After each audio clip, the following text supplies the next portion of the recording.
आप दल बदलुओं के संबंध में क्यों कुछ नहीं कहते? इनके कारण ही तो देश की बर्बादी हो रही।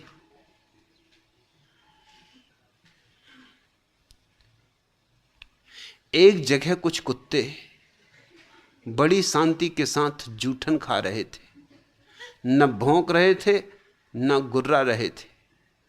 आश्चर्यचकित होकर मैंने पूछा, आप लोग आपस में लड़ते क्यों नहीं, एक दूसरे पर झपटते क्यों नहीं?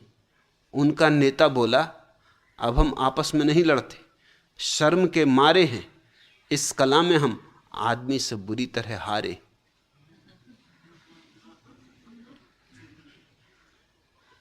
कुत्ते भी शर्माते, गधे भी सिर नीचा कर लेते।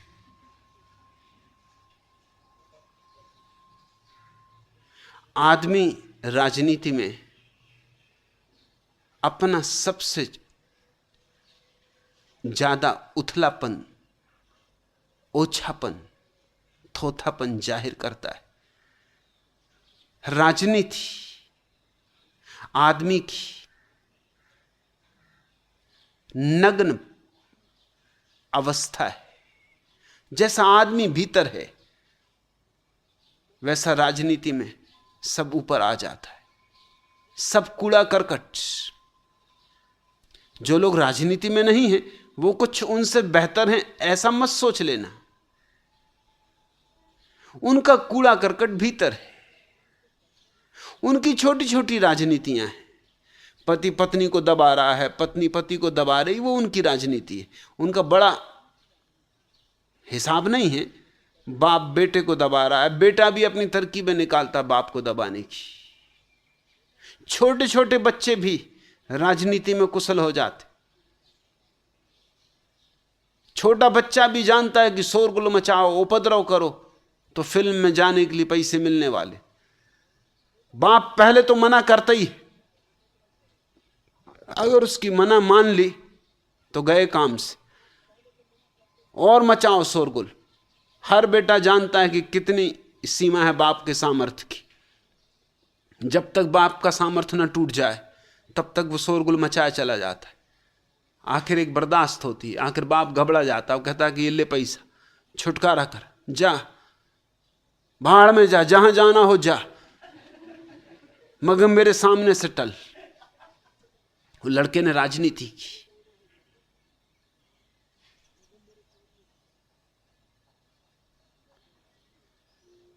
उसने बाप के ऊपर दबाव डाला,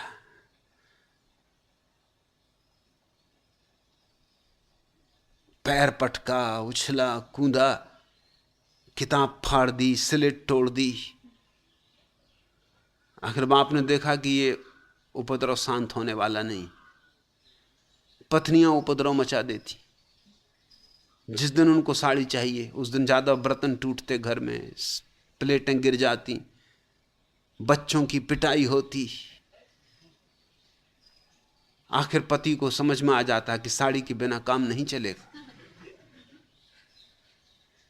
जिस दिन पति साड़ी लेके घर आता है, आइसक्रीम लेके घर आता है, उस दिन पत्नी समझ जाती है कुछ गड़बड़, कुछ दाल में काला है। दिखता है टाइपिस्ट के साथ कुछ गड़बड़ चल रही, नहीं तो एकदम साड़ी लेके आना घर, मतलब वैसे हम सिर पटक पटक के मर जाते और साड़ी का पता नहीं चलता। और जब भी साड़ी का नाम लो तभी झगड़ा झांसा, आज अपने आप साड़ी लेके चले आ रहे।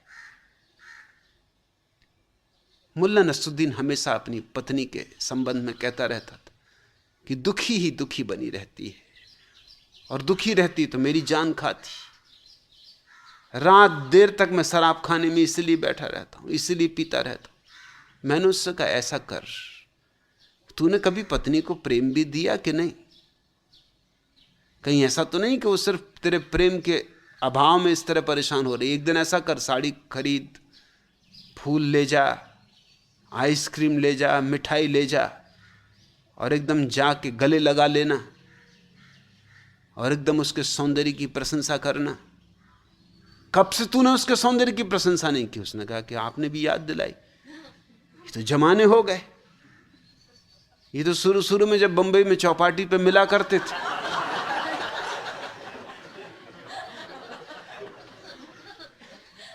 तब भेलपुड़ी के साथ साथ ये बात भी कुछ, अब तो याद भी नहीं रहा कि क्या क्या उन जमानों में कह गए। जो कह गए उसका फल अब तक भोग रहे हैं। अब आप क्या चाहते हो, फिर से कहें? इनका तुम एक दफे करके तो देखो। प्रेम दोगे तो शायद ये उपद्रव शांत हो जाए। उसने कहा आज ही करके देखता हूं। लिया उसने, साड़ी खरीदी, मिठाई खरीदी, फूल, गुलदस्ते, आइसक्रीम, और लेके घर पहुंचा भारी। दरवाजा खोला, पत्नी देख के एकदम दंग रह गई। ऐसा तो कभी हुआ नहीं था। और मुल्ला ने एकदम सो गला लगा लिया और कहा कि तू क्या है, चांद का टुकड़ा है? पत्नी ने एकदम भौचक खो के देखा और एकदम जमीन पे बैठ के एकदम छाती पीटने लगी। अरे मुल्ला ने कहा ये तू क्या करती? उसने कहा कि क्या करती हूं? नौकरानी सुबह से आई नहीं, बेटा गिर पड़ा, उसके 3 दांत टूट गए, लड़की घर लौटी है यूनिवर्सिटी से, कहती गर्भवती। अब तुम आए हो, कितनी पी के आए हो?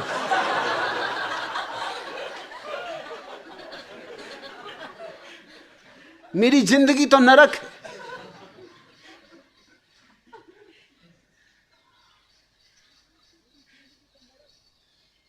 कोई पति ऐसी साड़ी और फूल मालाएं एकदम से लेके जाए तो पत्नी को शक ही होगा कि पी के आ गए, कि कुछ गड़बड़, कि अपने होश में नहीं है, मामला क्या है। छोटी छोटी राजनीतियां सबकी चल रही हैं। अब दफ्तर में मालिक है तो वो अपने नौकरों को दबा रहा है, चपरासी छोटे चपरासी को दबा रहा है, बड़ा क्लर्क छोटे क्लर्क को दबा रहा है, हेडमास्टर मास्टरों को दबा रहे हैं, मास्टर लड़कों को दबा रहे हैं, लड़के अपने से छोटे लड़कों को दबा रहे हैं। सब तरफ राजनीति है। अगर तुम गौर से देखो तो सिर्फ राजनीतिज्ञ ही राजनीतिज्ञ नहीं, फिर इन्हीं छोटे छोटे राजनीतिज्ञों में से बड़े राजनीतिज्ञ पैदा होते। ये अभ्यास होता है यहाँ, ये जिंदगी पूरा का पूरा अभ्यास है।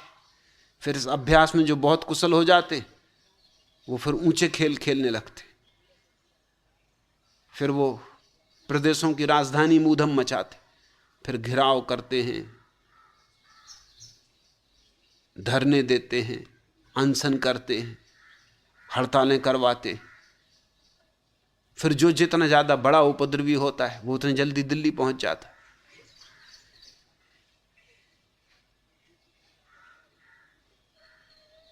फिर कोई पार्टी अगर सत्ता में आ जाती तो उसमें सबसे ज्यादा जो उपद्रवी लोग होते वो सब कैबिनेट के मंत्री हो जाते। उनको बनाना ही पड़ता, ना बनाओ तो वो उपद्रव खड़ा करेंगे, ना बनाओ तो तोड़फोड़ खड़ी करेंगे। दल बदल तोड़फोड़ है नाराज लोगों की, जिनको आशा थी कि मिलेगा पद और नहीं मिला। और इस देश में किसी तरह की निष्ठा नहीं, इस देश में किसी तरह की वैचारिक निष्ठा न कभी थी न आज है। इस देश में विचार के प्रति कोई सम्मान ही नहीं। हम कहते तो अपने को बड़े आध्यात्मिक लोग हैं, मगर हमसे ज्यादा भौतिकवादी लोग पृथ्वी पर खोजने मुश्किल। हम निरे भौतिकवादी, हमारे सारे सोचने समझने की प्रक्रिया भौतिकवादी। हम बातें बड़ी ऊंची करते हैं, हम बातों में बड़े कुशल हो गए, वो भी सिर्फ हमारी कुशलता ही है। उन ऊंची ऊंची बातों के नीचे जो हम चलाते हैं वो बिल्कुल और है।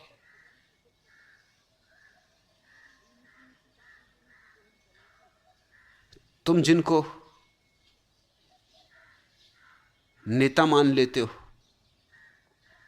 और उनसे तुम आशा रखते हो कि वे कोई विचार की निष्ठा बताएंगे। तुम्हारी आशा गलत है। वे नेता किसी विचार की निष्ठा के लिए नहीं, वे नेता हुकूमत करने के लिए, वे तुम पर मालकियत करने के लिए।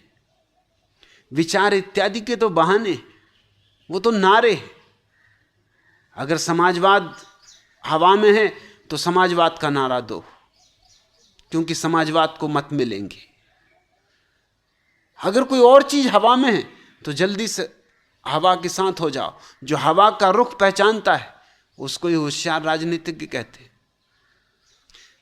मगर मैं समझता हूं बर्बादी तो उनसे हो रही है और होती रहेगी, क्योंकि तुम्हारी भी कोई वैचारिक निष्ठा नहीं,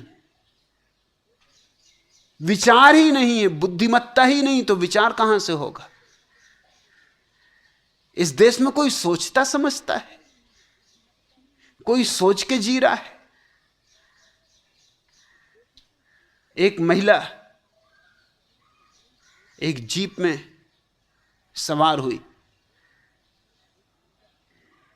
पिकनिक को जा रही थी। कोई 17-18 बच्चे लेके। ड्राइवर कुछ पिए हुए था, एक तो पिए हुए और फिर भारतीय ड्राइवर। तो भारतीय ड्राइवर तो बिल्कुल स्वतंत्रता में विश्वास करते, जहां जगह मिले वहीं से निकल जाते, न बाएं में मानते न दाएं में मानते, मध्य मार्गी होते, रास्ते के बिल्कुल बीच में चलते। कहा ये भगवान बुद्ध ने मध्यम निकाय है, बीच में चलो, सो वो बीच में ही चलते। और वो कहीं से भी जा रहा था। महिला एकदम घबरा रही थी, बच्चे गिरे जा रहे थे, सिर बच्चों के फूटे जा रहे थे। आकर उसने कहा कि भैया जरा होश से चल। तो उस ड्राइवर ने पीछे की तरफ देखा और कहा कि भाई ये सब बच्चे तेरे? कहा। तो उसने कहा जब तू होश नहीं रख सकी तो मैं क्यों होश रखूं? पहले खुद ही होश रखो, फिर दूसरों को शिक्षा देना।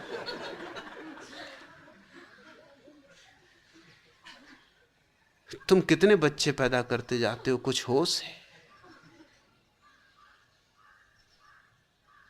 और कहते हो कि देश बर्बाद हो रहा है। इतनी भीड़। बुद्ध के जमाने में भारत की आबादी 2 करोड़ थी, तो स्वभावतः लोग प्रसन्न थे। 2 करोड़ के लिए यह भूमि बहुत थी, तो स्वभावतः लोगों के लिए भोजन था, दूध था, खाने पीने का सामान था, कोई अड़चन ना थी। आज 70 करोड़ के करीब पहुंची जा रही आबादी, और देश उतना का उतना, उतना का उतना भी नहीं। देश में से बहुत सा हिस्सा कट गया। अगर पाकिस्तान की आबादी भी और बांग्लादेश की आबादी भी इसमें जोड़ लें तो 90 करोड़ के करीब आबादी पहुंच रही। करीब करीब 50 गुनी आबादी हो गई, और जमीन उतनी ही, और जमीन की उपजाऊ शक्ति क्षीण होती चली गई, क्योंकि तुमने फिक्र ही नहीं की। तुम तो समझते रहे कि बस गौ माता का गोबर डाल दिया कि सब ठीक हो गया। तुम्हारा गोबर में ऐसा भरोसा है,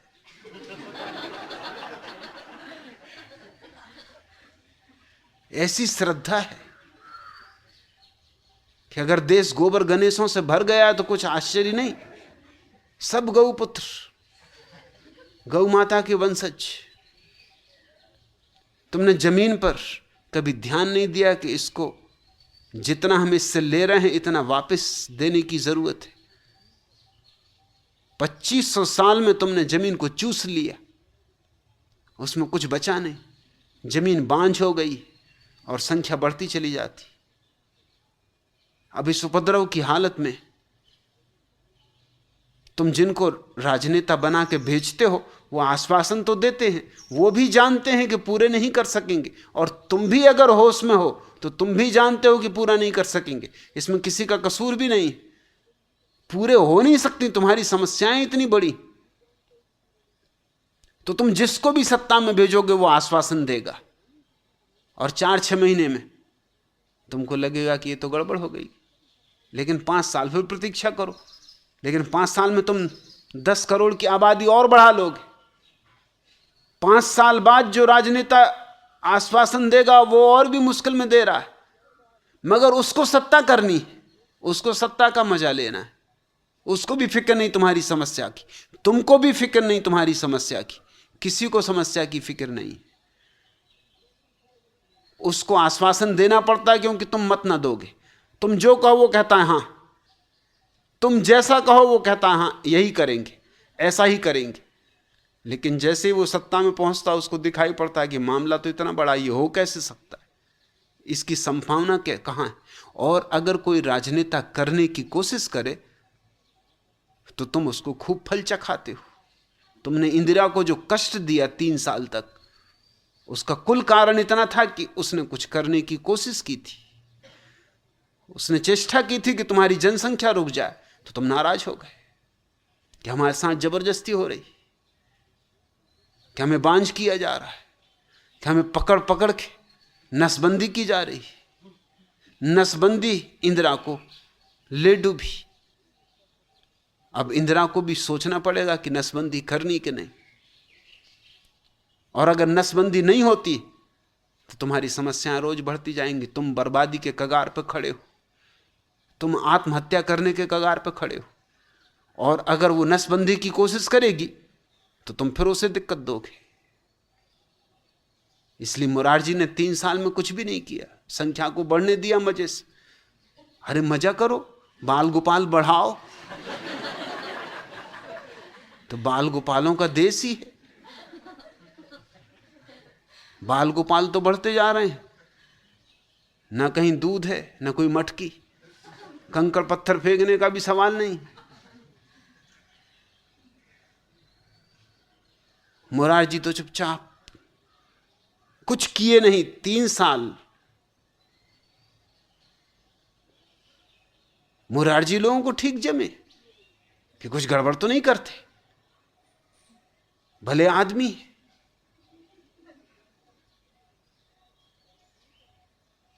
इंदिरा आखिरी, क्योंकि उसने कुछ करने की कोशिश की।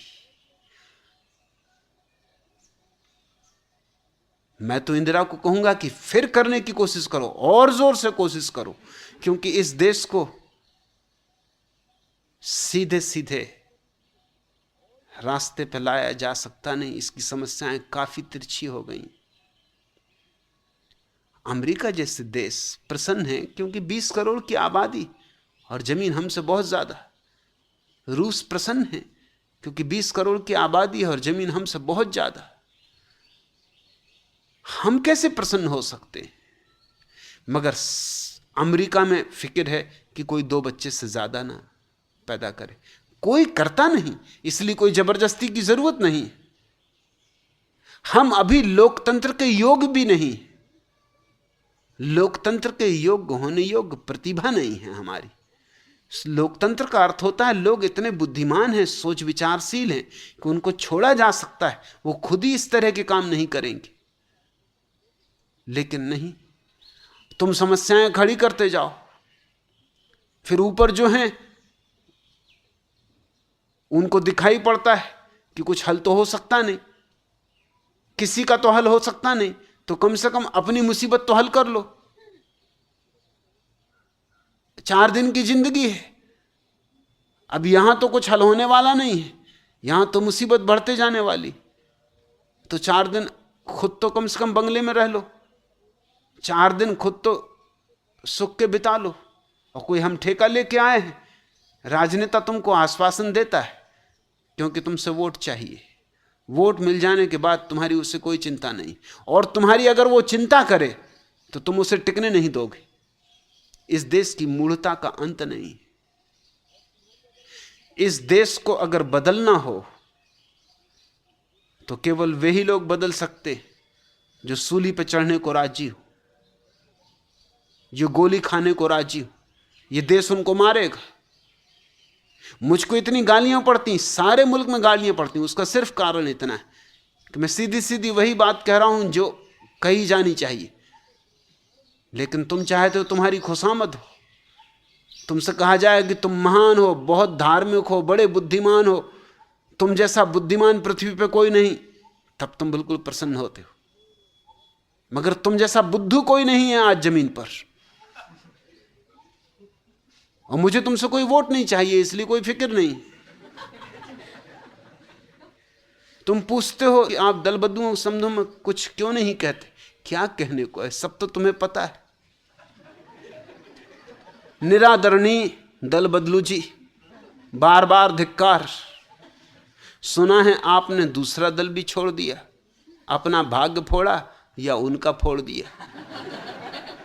लोग व्यर्थ ही संशय करते हैं कि आप कैसे, किंतु आप क्या करें, आपके संस्कार ही ऐसे। अस्पताल में पैदा होते ही आप उछलकर बगल की चारपाई पर जा चढ़े थे। वह तो वहां नर्स और डॉक्टर खड़े थे, नहीं तो आप जड़ से ही स्वयं को बदलते, एक के यहां जन्मे दूसरे के यहां पलते। हे परिवर्तन प्रेमी, कल तक आप अडिग चट्टान थे, आज पथ के रोड़ों में जा मिले। अपनी पार्टी के गरीब गधों को छोड़कर तेज दौड़ने वाले घोड़ों में जा मिले। आपका क्या भरोसा, घोड़ों को छोड़कर कल आप खच्चरों में जा मिलेंगे। आप तो सच्चे पद प्रेमी हैं। मच्छर यह कहें कि आओ यह रही कुर्सी, तो आप मच्छरों में जा मिलेंगे। धर्मात्मा जी, गीता का यह वासांसी जीर्णानी श्लोक आपने कब पढ़ डाला। संपूर्ण जीवन में एक काम की चीज पढ़ी, उसके ही अर्थ का यह सार निकाला। शरीर और वस्त्र बदलने के स्थान पर दल बदल गए। कुर्सी की भूख में कृष्ण जी की गीता को ही निगल गए। हे बहुरूपिये, कभी एकांत में आपको शर्म तो अवश्य आती होगी, पर क्या करे बेचारी, कुर्सी पर सर पटक कर चली जाती होगी। सोते समय आप उधर थे, उठते समय इधर हैं। आप तो एक घूमते हुए लट्टू हैं, कोई बता नहीं सकता कि आपका मुंह किधर है। हे परम देश भक्त, आप देश की भलाई के लिए कितना कष्ट उठा रहे, चैन से बैठकर न पी रहे हैं न खा रहे, जब देखो भागे जा रहे। आप एक सच्चे राष्ट्र नेता का दायित्व निभा रहे। आपने देश के लिए बहुत कुछ किया है, अपना सर्वस्व देश को दे दिया है। मेरा विनम्र निवेदन है कि आप देश की जनता के लिए इतना और कर जाइए, शीघ्र ही किसी गंदे नाले में डूब जाइए।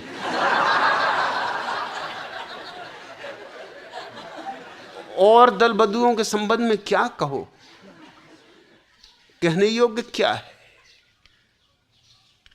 खुद ही गिर रहे हैं नालियों में, रोज उनकी प्रतिष्ठा कम होती जा रही। 30 साल में भारत में 2 चीजों के दाम गिरे, एक तो रुपए का दाम गिरा और एक नेता का दाम गिरा। रुपए का भी इतना नहीं गिरा जितना नेता का गिरा। रुपए का तो फिर भी कुछ कौड़ी मूल्य रहा, नेता का कौड़ी भी मूल्य नहीं रहा। 30 साल में उन्होंने अपनी मटिया मैट कर ली।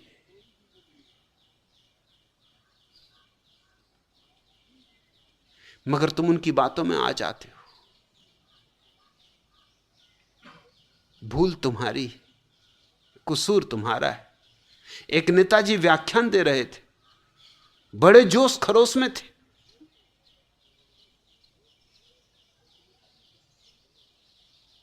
सो बिना आगे देखे बोलते गए, और जोश में थे सो चलते भी गए। कह रहे थे, तुम अमर बढ़े चलो, तुम अजर बढ़े चलो, आन पर चढ़े चलो, और गड़ाप से मंच के नीचे चले गए।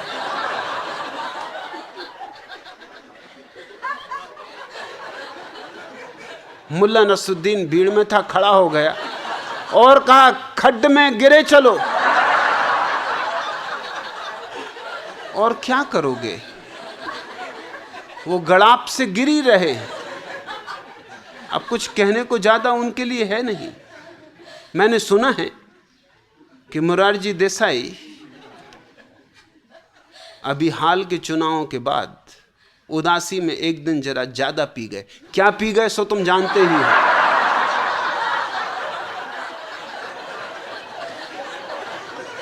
जब बहुत नशा चढ़ गया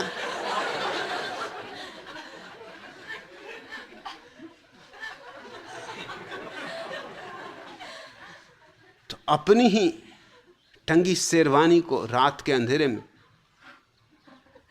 समझे कि अरे यह कौन खड़े।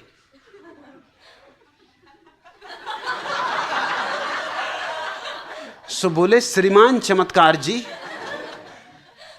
आपको बारंबार नमस्कार जी। आप इस देश के छटे हुए बदमाश हैं। पुरुषों को हाथ देते हैं, महिलाओं का साथ देते हैं। यह सुनकर चमत्कार मुस्कुराया और बोला, जब बहुगुणा दल बदल सकते हैं, चौधरी साहब छल कर सकते हैं, फर्नांडीज बिदक सकते हैं, तो हम भी उधर खिसक सकते हैं। हमने कहा, जवाब नहीं तुम्हारे ठाठ का, हमें घर का छोड़ा ना घाट का। ऐसी हालत बनाई है, आगे कुआ है पीछे खाई है, बीच में आई है।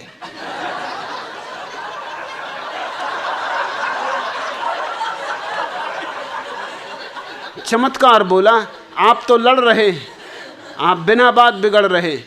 जब राजनारायण सरकार तोड़ सकते हैं, हरिजन जग और जीवन को छोड़ सकते हैं, तब हम भी अपनी सुरक्षा के लिए ये चमत्कारी घड़ा आपके सिर पे फोड़ सकते हैं। मैंने कहा, बकवास बंद करो। वह बोला, जेल के फाटक खोलूं? इससे पहले कि मैं कुछ बोलूं, बोला, 3 साल में आपने क्या किया? अंधेरे में लाठी मारते रहे, केवल गड़े मुर्दे उखाड़ते रहे, सत्य से आंख मींचते रहे, एक दूसरे की टांग खींचते रहे। मैंने कहा, अबे चमत्कार, वापस कर मेरा नमस्कार। जानता है टांग खींचना राजनीति का नहीं, व्यायाम का अंग होता है। वह बोला, बेटा अब सारी जिंदगी व्यायाम करो। मैंने कहा, भाई साहब तैस मत खाइए, कृपया यह बतलाइए कि यह 2/3 बहुमत कैसे आया है? बोला, 5 रुपए किलो प्याज ने दिलवाया है। मैंने कहा, क्या बकता है? क्या प्याज किसी को प्रधानमंत्री बना सकता है? यदि यह सत्य है तो हम राजनारायण को बताएंगे, वह अपने चेहरे पर दाढ़ी नहीं प्याज उगाएंगे। यदि यह सत्य है तो अब माताएं मंदिरों में जाकर पुत्र के स्थान पर प्याज की कामना करेंगी। हमारे भारतीय योगी विदेशों में अब अध्यात्म का नहीं प्याजात्म का प्रचार करेंगे। अब कोई क्रांति या संपूर्ण क्रांति नहीं होगी, केवल प्याज की खेती होगी। यह सुनकर चमत्कार गंभीर हो गया और बोला, सुनिए जी, असलियत यह है कि इस देश का चिंतन प्याज प्रधान हो गया है। आदमी के बोलने में भी बदबू आती है, आदमी के सोचने में भी बदबू आती है। लोग बदबू ही पसंद करने लगे और सारा परिवेश हो गया है बदबूदार। भाई जी, यहां का वर्तमान अतीत से सबक नहीं लेता। जहां का वर्तमान अतीत से सबक नहीं लेता, वहां का भविष्य फूट फूट कर रोता है। ऐसी स्थितियों में कुछ नहीं, केवल चमत्कार होता है। बस नेता तुमसे चमत्कार की बातें करते रहते हैं, आशा बंधाए रखते हैं कि होगा चमत्कार। चमत्कार न कभी हुआ है न कभी होता है, मगर समस्याएं इतनी बड़ी कि सिवाय चमत्कार के और कोई बात तुम्हें समझ में भी नहीं आ सकती, सूझ में भी नहीं आ सकती। अभी भी कुछ बिगड़ नहीं गया है, अभी भी बात बदली जा सकती, अभी भी नया पृष्ठ उघाड़ा जा सकता है। इस देश को इतने अध्यात्म की आवश्यकता नहीं है जितने विज्ञान की आवश्यकता है। इस देश को चरखों की आवश्यकता नहीं है और न खादी की। इस देश को नई टेक्नोलॉजी की, नए उद्योगों की आवश्यकता है। इस देश को स्वदेशी इत्यादि की मूढ़तापूर्ण बातें छोड़ देनी चाहिए। सारी दुनिया की संपत्ति को आमंत्रित करना चाहिए। दुनिया में संपत्ति है और उस संपत्ति के लिए लगाने के लिए स्थान नहीं है। भारत के पास संपत्ति नहीं है, लगाने के लिए बहुत अवकाश है, लेकिन हम बाहर की संपत्ति को रोकते। और तो और बेचारे गरीब कोका कोला को रोक दिया। हम ऐसे भयभीत लोग हो गए कि हम एकदम छुई मुई हो गए, दीवारें बंद कर ली। हमें दुनिया को विश्वास दिलाना चाहिए, हमारे पास श्रम है, सुविधा है, विकास का अवसर है, और सारी दुनिया के पास संपत्ति। वे संपत्ति इस मुल्क में लगाने को राजी हो सकते हैं। अमेरिका ने जितनी संपत्ति सारी दुनिया में लगाई है, उसका केवल 1% भारत में। यह बड़ी हैरानी की बात है। कम से कम 50% यहां लग सकता है, मगर हम आश्वस्त नहीं होने देते और हम तुच्छी बातें करते। और यहां भी हम व्यक्तिगत उद्योगों को विकसित नहीं होने देते। समाजवाद की थोती बकवास लगा रखी। समाजवाद पूंजीवाद की अंतिम अवस्था है। जब पूंजीवाद इतनी पूंजी पैदा कर देता है कि सब में बांटी जा सके, तब समाजवाद का कुछ अर्थ होता है। यहां क्या है बांटने को? और अगर यहां बांट लोगे तो गरीबी ही बांट सकते हो। और क्या बांटने को तुम्हारे पास है? अभी बांटने की बात ही मत करो, अभी पैदा करने की बात करो। समाजवाद पैदा नहीं कर सकता, सिर्फ पूंजीवाद पैदा कर सकता है। पूंजीवाद का अर्थ होता है पूंजी पैदा करने की प्रक्रिया है वह। जब पूंजी पैदा हो जाए तो बांट लेना, फिर समाजवाद स्वाभाविक परिणाम है। रूस 60 साल से समाजवादी और अभी तक भी अमीर नहीं हो पाया। अभी तक भी अमेरिका से हजारों मील पीछे।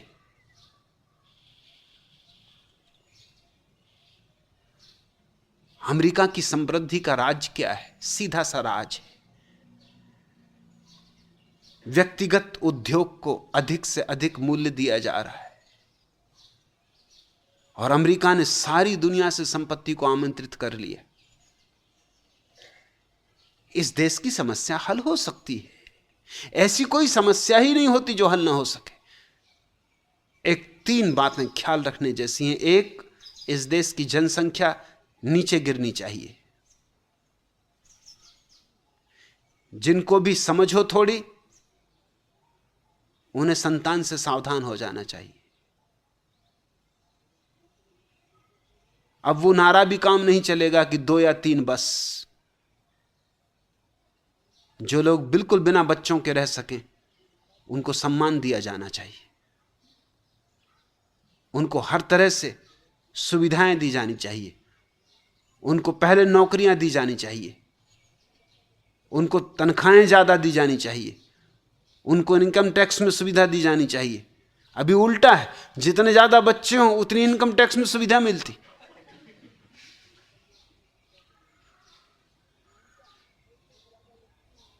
एक तो संख्या कम हो, दूसरे व्यक्तिगत उद्योगों पर बल हो। क्योंकि जो जो उद्योग राष्ट्रीय हो जाता है, वही उद्योग बर्बाद हो जाता है। उसी उद्योग में हानि होने लगती। जब तक व्यक्तियों के हाथ में होता, लाभ होता है, और जैसे ही राष्ट्र के हाथ में गया, वैसे ही हानि शुरू हो जाती। क्योंकि यहां राष्ट्र की धारणा ही नहीं। इस देश में राष्ट्र का कोई प्रश्न ही नहीं उठता। यह देश कभी राष्ट्र रहा नहीं, सदियों से नहीं रहा है। यह पहला मौका है आजादी के बाद जब हम एक राष्ट्र बने। नहीं तो यह खंडित टुकड़ों में बटा रहा। और यहां हर आदमी स्वार्थी। तो जब तक उसका स्वार्थ हो तब तक ठीक। जैसे ही उसका स्वार्थ गया कि फिर उसको फिक्र नहीं। एक आदमी को मैंने बगीचे में देखा, वो बैठा हुआ चाकू से जिस बेंच पे बैठा था उसको खोद रहा, कुरेद रहा। मैंने कहा भाई ये तू क्या करता है? उसने कहा ये आपकी। कहने मेरी तो नहीं है, सार्वजनिक है। उन्होंने कहा सार्वजनिक है तो क्या फिक्र, सार्वजनिक है तो कुरेदो चाकू से, किसी के बाप की। किसी के बाप की नहीं, ये बात तो सच्ची। तो फिर क्या फिक्र है? सार्वजनिक चीज का तो कोई सम्मान ही नहीं है। हमारे देश में सार्वजनिक की कोई धारणा नहीं है, इसलिए इस देश में व्यक्तिगत उद्योग को जितना हम मूल्य दे सकें उतना उपयोगी। और तीसरी बात, हम आश्वस्त कर सकें दुनिया को कि तुम्हारी संपत्ति अगर यहां लगेगी तो नष्ट नहीं होगी।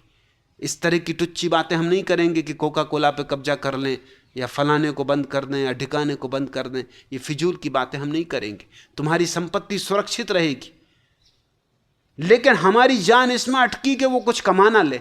हमें इसकी फिक्र कम है कि हमें कितना लाभ होगा, हमें इसकी चिंता ज्यादा है कि वो कुछ कमा ना ले।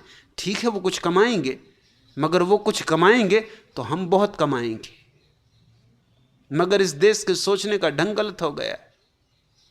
यहां इस बात की ज्यादा फिक्र है कि कोई हमसे कमा ना ले, चाहे हम लंगोटी में ही रह जाएं, मगर कोई हमसे कमा ना ले। वो कमाएंगे जरूर, तो हम भी कमाएंगे। दुनिया की सारी संपत्ति को आमंत्रित किया जाना चाहिए और देश में एक विचार की निष्ठा पैदा होनी चाहिए। सोच विचार का जन्म होना चाहिए। तुम में सोच विचार की निष्ठा होगी तो तुम्हारे नेताओं में होगी। तुम्हारे नेता तो केवल तुम्हारे झंडे, तुम जो हो वैसे तुम्हारे नेता हैं। और मजा ये कि इन दल बदलुओं को जिनके लिए तुम पूछते हो फिर भी तुम वोट दिए जाते हो। इन दल बदलुओं की पिटाई भी नहीं होती, इन दल बदलुओं को कोई फेंकता भी नहीं उठा के। ये दल बदलू यहां से वहां हो जाते हो, फिर ये नेता के नेता बने रहते, ये फिर पद पर बने रहते। अभी जगजीवन राम कोशिश में लगे कि अब किस तरह से फिर घुस जाएं पद पर। 40 साल से पद पर, हरिजनों के नाम से पद पर। किस हरिजन का कौन सा लाभ हुआ इन 40 साल में, कुछ कहा नहीं जा सकता। और 40 साल में बस एक ही तिकड़मबाजी, किसी भी तरह पद पर रहना। इंदिरा हारी, हारने के लक्षण दिखाई पड़े, भाग गए, जनता पार्टी के हो गए। अब जनता पार्टी हार गई, जनता पार्टी छोड़ दी। अभी जनता पार्टी के प्रधानमंत्री होने की कोशिश में लगे रहे, अब हार गए तो जनता पार्टी में सब खराबियां आ गई। अब कोशिश में लगे हैं कि अब फिर से कोई दरवाजा खुल जाए तो फिर किसी पद पर पहुंच जाएं, फिर सांठगांठ बिठा रहे हैं। इस देश में चमहार बहुत है, मगर जगजीवन राम जैसा चमहार दूसरा नहीं। ये तो चमहारों के चमहार। और क्या चमहारी होती, मगर फिर चलेगा। फिर पद पे हो जाएंगे और फिर तुम कहने लगोगे बाबूजी। और ठीक ही है वैसे। बाबू का मतलब होता जिससे बदबू उठे, बू सहित। बाबू कोई सम्मानवाचक शब्द नहीं, गाली। जिसका सम्मान करना हो उसको बाबू मत कहना, जिसको गाली देना हो उसको कहना कि बाबू। और जी लगा देना जिसमें वो बुरा ना माने।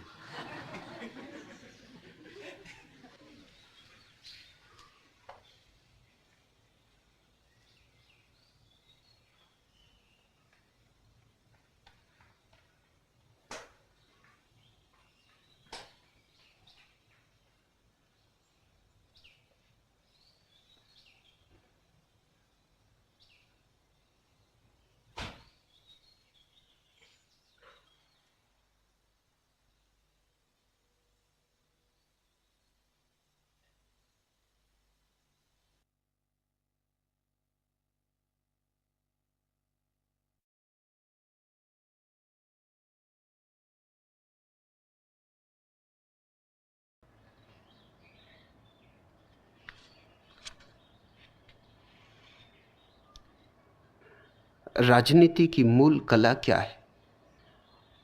राजनीति कोई कला थोड़ी, लूट खसोट है। इसमें कला वगैरह क्या? कोई डकैती की कला होती?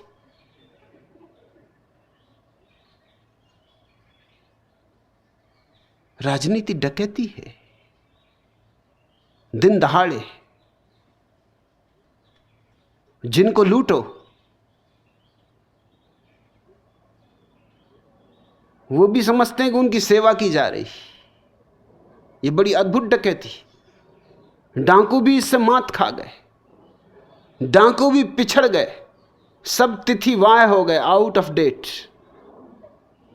इसलिए तो बेचारे डाकू समर्पण करने लगे कि क्या सार है, चुनाव लड़ेंगे उसमें ज्यादा सार है। तो राजनीतिज्ञों के सामने डाकू समर्पण कर रहे हैं, क्योंकि देख लिया डाकू ने, इतनी तो समझ उनमें भी है कि मारे मारे फिरो जंगल जंगल, और हाथ क्या खाक लगता कुछ, और हमेशा जीवन खतरे में। इससे तो राजनीति बेहतर। ये डकैती की आधुनिक व्यवस्था है, प्रक्रिया है। एक मिनिस्टर जनसंपर्क दौरे पर बाहर निकले, मंजिल पर पहुंचने से पहले डाकुओं द्वारा पकड़े गए, रस्सियों से जकड़े गए, कार से उतारकर पेश किए गए सामने सरकार के। बुरी तरह हाँप रहे थे, मारे डर के कांप रहे थे। तभी बोल उठा सरदार, डरो मत यार, हम तुम एक हैं, दोनों के इरादे नेक हैं, दोनों को जनता ने बनाया है, मुझे नोट देकर, तुम्हें वोट देकर। तुम्हारे हाथ सत्ता, हमारे हाथ बंदूक, दोनों के निशाने अचूक। हम बच रहे हैं अड्डे बदलकर और तुम दल बदलकर।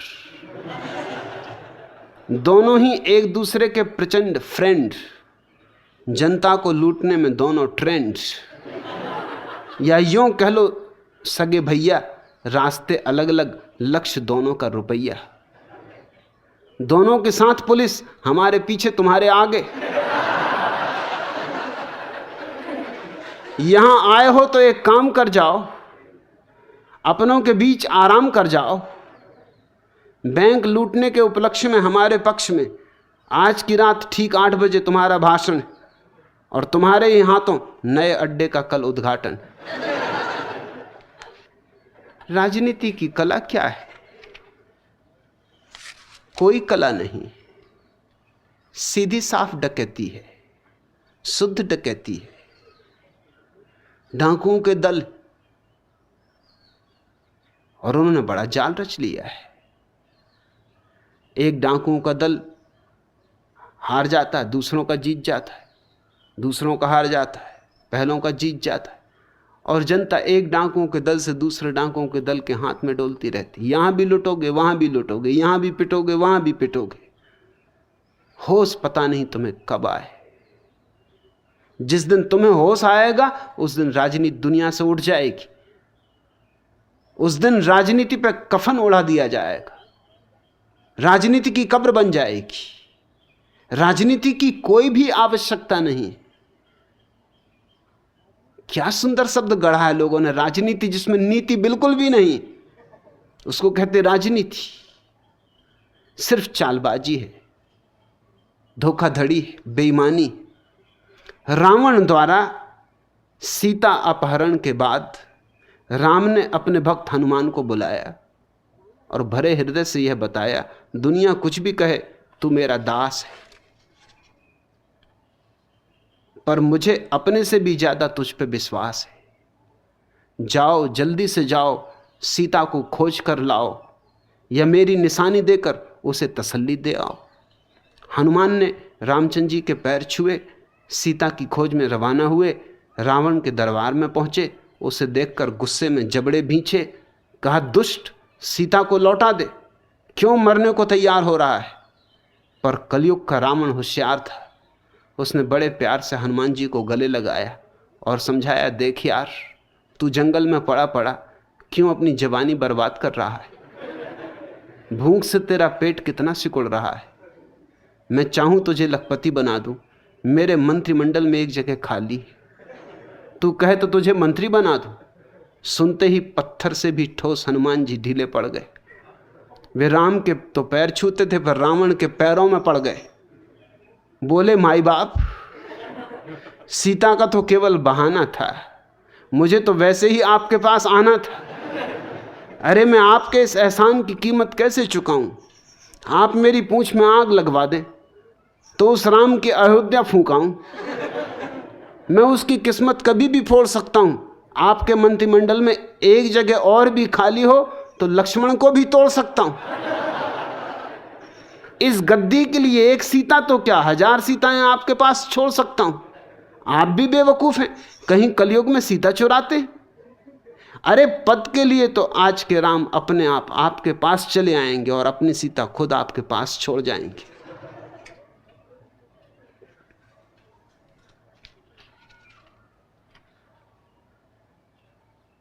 राजनीति कोई कला नहीं है। कला तो उसे कहते हैं जिससे सृजन हो। राजनीति तो विध्वंस है, शोषण है, हिंसा है। हालांकि नकाब ओढ़ने पड़ते हैं, मुखौटे ओढ़ने पड़ते हैं, अपने को छिपा छिपा के चलना पड़ता है। राजनीतिक नेता के पास जितने चेहरे होते उतने किसी के पास नहीं होते। उसको खुद ही पता नहीं होता कि उसका असली चेहरा कौन सा है।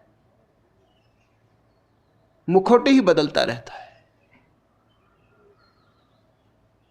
और दुनिया तब तक धोखे में आती रहेगी जब तक प्रत्येक व्यक्ति थोड़ा सा जागरूक नहीं होता, थोड़ा होशपूर्वक देखता नहीं कि ये सब क्या जाल है। देशों की जरूरत है, लेकिन देशों की बात छोड़ो। राजनेता चाहता प्रदेश होने चाहिए, प्रदेश ही नहीं होना चाहिए। राजनेता की कोशिश होती है हर जिला प्रदेश बन जाना चाहिए। तोड़े जाओ, दुनिया को जितना तोड़ो उतने प्रधानमंत्री होंगे, उतने राष्ट्रपति होंगे।